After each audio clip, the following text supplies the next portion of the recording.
European union के मना करने के बावजूद ग्रीस रविवार को जनमत संग्रह कराने पर अड़ा है। प्रधानमंत्री एलेक्सिस सिप्रास ने कहा कि जनमत संग्रह के नतीजों से बेहतर करार की उम्मीद बढ़ेगी।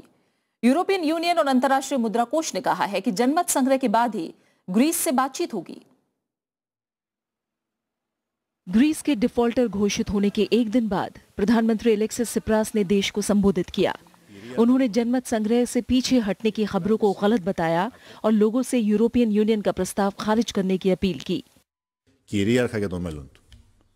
Η επικράτηση ακραίων συντηρητικών κύκλων είχε ως συνέπεια την απόφαση να οδηγηθούν οι τράπεζες της χώρας σε ασφυξία. जनमत संग्रह से ग्रीस के पीछे नहीं हटने के बाद यूरोपियन यूनियन का रुख और कड़ा हो गया है। जर्मनी की चांसलर एंजेला मर्केल ने कहा कि अब ग्रीस से जनमत संग्रह के नतीजों के बाद ही बात होगी।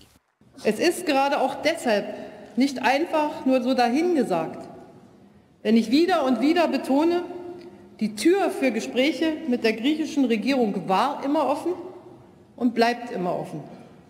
IMF ने भी कहा है कि ग्रीस के नए प्रस्ताव पर रायशुमारी के बाद ही विचार होगा। IMF ने भी ग्रीस में आर्थिक सुधारों पर जोर दिया।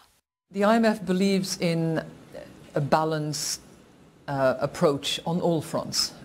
To give you an example, we believe that there has to be Greek reforms, both structural and fiscal, and that there also has to be financing and debt operation on the part of the European partners.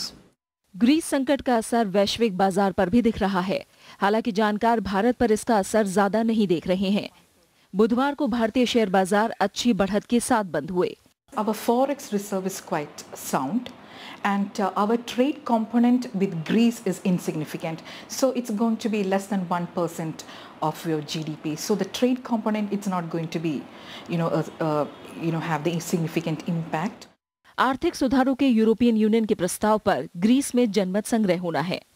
अगर ये मांग खारिज होती है तो 20 जुलाई को euro zone की बैठक में यूरोपीय संघ से ग्रीस के बाहर होने पर फैसला हो सकता है।